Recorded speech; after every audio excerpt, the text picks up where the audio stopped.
We are going to talk about the influence of pro-Israel lobbying in U.S. politics. I know that sounds so boring, but it's actually very important.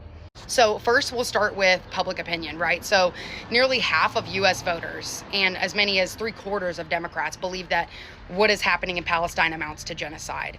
And I feel like it's important to kind of emphasize that it's also happening on the other end of the political spectrum, because there are conservatives like Marjorie Taylor Greene, Tucker Carlson, Candace Owens, who are like, not going for that no more, like at all. So, it's not just Democratic leadership that's continuing to show unwavering support for Israel.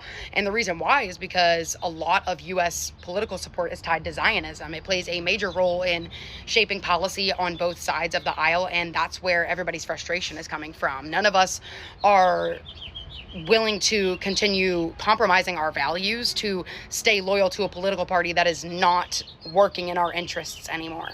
And just to kind of put into perspective, like, why are they willing to lose, everything for these lobbyists, right? The donors, the lobbyists, party insiders, super PAC money. I mean, their entire career can depend on it.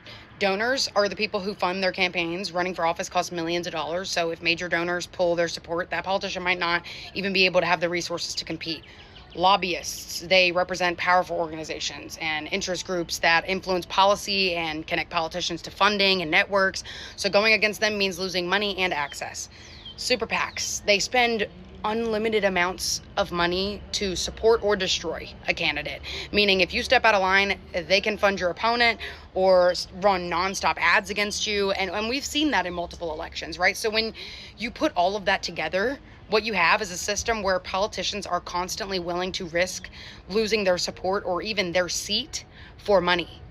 And that's why people are starting to feel like, going against in U.S. politics is treated like political suicide.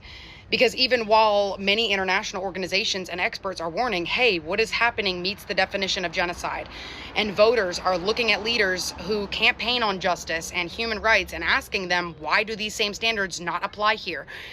There are many people I know that are no longer willing to vote for Democratic politicians that can be bought out by. And there are plenty of Jewish voices who are critical of Zionism, which shows that this conversation is not about religion or identity. It's about policy and power. And when people feel that their values are being ignored or compromised, they don't just forget about it.